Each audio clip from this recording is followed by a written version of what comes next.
Ravana, the mighty king of Lanka, a warrior, a scholar, a devotee, and a ruler like no other.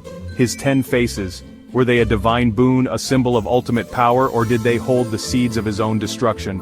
We decode the meaning behind Ravana's 10 faces, their strengths and their curses. Join me as we explore the epic tale of a king who dared to challenge the heavens. Imagine a mind so vast, so intricate, that it could hold within it the entirety of the Vedas, the ancient scriptures of India. Such was the mind of Ravana, a labyrinth of knowledge, strategy, and unyielding ambition. Ravana's manas, his mind, was his greatest strength. It allowed him to foresee his enemies' moves, to outmaneuver gods and demons alike. But even the sharpest blade can cut both ways. The same mind that made Ravana a formidable king also became his greatest weakness. His thoughts, fueled by ego and ambition, spiraled into a web of overconfidence. The whispers of wisdom, the voices of reason, were lost in the cacophony of his own brilliance. And so, the king who could conquer any foe on the battlefield became a prisoner of his own making. Knowledge is power, they say.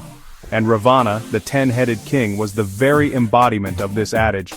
His buddhi, his intellect, was renowned throughout the cosmos. He was a master of the 6 shastras, the sacred sciences, and a scholar whose wisdom surpassed even that of the gods. But like a double-edged sword, his intellect, when wielded without restraint, became a tool of destruction. Ravana's thirst for knowledge knew no bounds, but it was often driven by a desire for power, not enlightenment. He craved the secrets of the universe, not to share them with the world, but to hoard them for himself. His intellect, once a source of wisdom, became a tool to justify his own selfish desires. And so, the king who could unravel the mysteries of the cosmos became entangled in the web of his own making. Imagine a will so unyielding, so resolute, that it could move mountains and part seas. This was Ravana's chitta, his willpower, a force of nature personified. It was the source of his incredible discipline, his unwavering focus, and his ability to rise above any challenge. But even the strongest will can become a prison. Ravana's unyielding determination, while admirable, often morphed into blind stubbornness. He refused to acknowledge his flaws, to heed the advice of those wiser than him. This rigidity, this inability to bend, ultimately made him brittle. And so, the king who could withstand the harshest trials was ultimately brought down by the very force he thought made him invincible. To rule a kingdom as magnificent as Lanka required an equally magnificent ego. His ego was as colossal as the golden palace he inhabited. It was the source of his charisma, his undeniable presence, and his unshakable confidence in his own abilities. But unchecked, his ego became a blind in his perception of reality. Ravana's ego whispered that he was above the laws of gods and men. Blinded by his own self-importance, he failed to see the consequences of his actions. He dismissed the warnings that he alone knew the path to glory.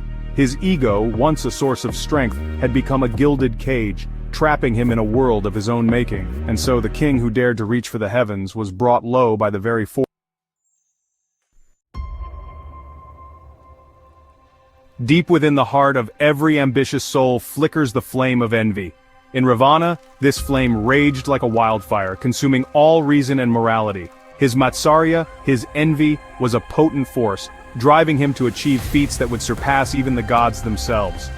But envy, like a venomous serpent, poisoned everything it touched. It twisted his desires, transforming his ambition into an insatiable hunger for more. He waged wars, abducted Sita, and challenged the very order of the cosmos, all in a bid to prove his superiority. And so, the king who sought to surpass the gods ultimately became a slave to this destructive emotion. Desire, the driving force of creation, the catalyst for every great endeavor. Ravana's kama, his desire, was as vast and as boundless as the ocean itself. It was the source of his creativity, his passionate nature, and his unwavering devotion to his goals. But like a double-edged sword, desire, when left unchecked, could lead to a path of destruction. Ravana's desires, fueled by his ego and his envy, began to consume him. He craved the forbidden, lusted after what was not his, and his actions became increasingly reckless and impulsive. His actions were not those of a lovelorn romantic, but of a king consumed by his own unfulfilled desires. And so, the king who was capable of great love and devotion became a slave to his own desires.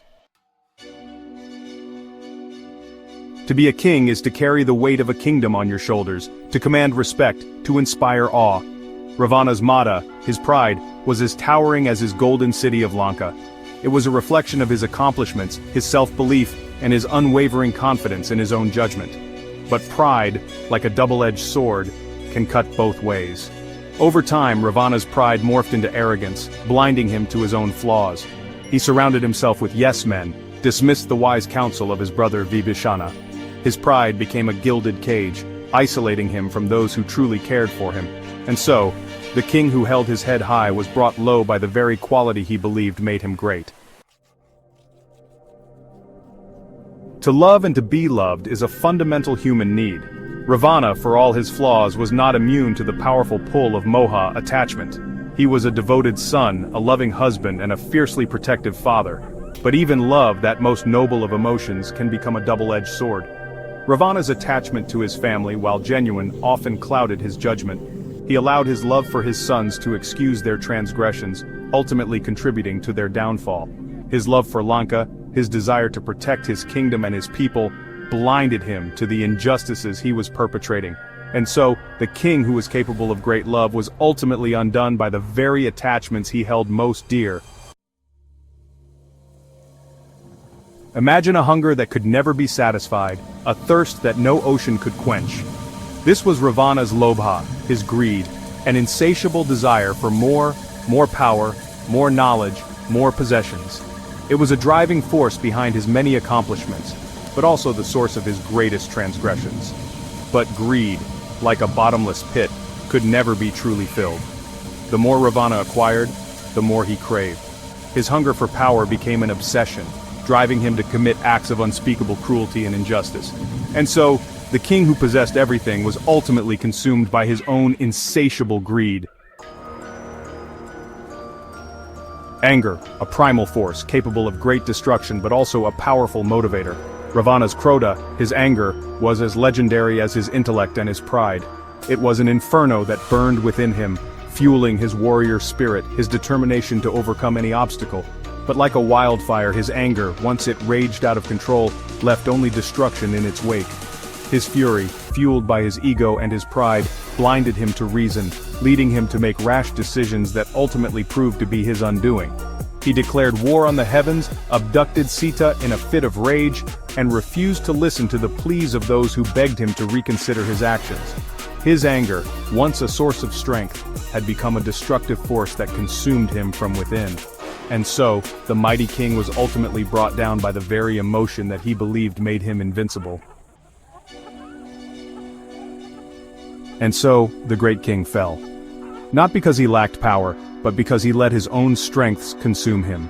His 10 faces, once symbols of his multifaceted nature, became grotesque masks, each representing a virtue twisted into a vice.